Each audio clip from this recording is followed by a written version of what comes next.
Өдөр агшаа 2 шилбэ нэг хөлтэй шаа. Газ дан гэ 3 хөлшөө. Удаан байна. Хөлчөө удаан байна. Өө чи хөлдөр ажиллаж чадахгүй байна. Зайгаа мэдрэхгүй байна. Өдмөрөө жихгүй байна. 2 шилбэ нэг хөл. Өшөө хөлөө сайн тавьж иг.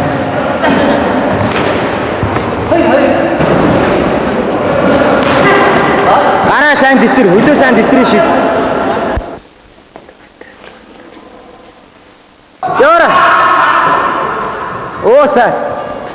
Гой өгөө. Тэос.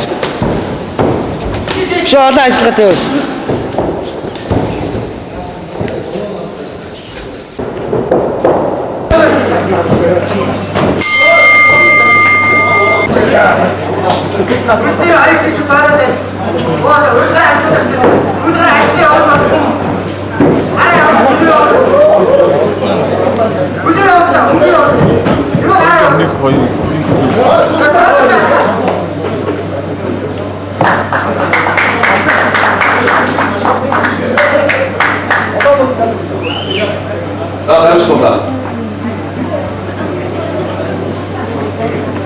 자, 일단오가 오다모던 게 해봤지. 이제 우리 해봤지. 나도 옆에 나와.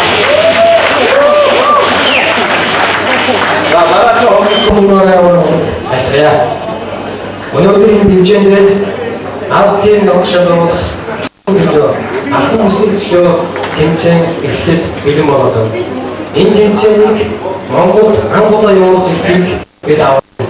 Энэ бол кикбоксинг спорт Монголд ямар хөгжиж байгаа. Кикбоксинг спортын амжилт ямар хэмжээнд байгааг харуулж байгаа нэг үзүүлэлт байна гэж үзэж байна. Энэ манай кикбоксинг холбоо Мишель Тормош клуб цааш харуулсан балтын энэ тэмцээнийг эрхийг зохион байгуулж байна. Энэ тэмцээний зохион байгуулалт бүс тусцаа үзүүлсэн Стенисвав клуб Гарсберг бусад мэдээллийн болон эрийн гэгч нартай баярлалаа гэж байна. Ингээд энэ тэмцээн бүхний сонирхлыг татсан сайхан тэмцээн болох гэдэгт итгэлтэй байна. Тэмцээний авах гэсэн үйл ажиллагаа нээсэн гэдэг яа.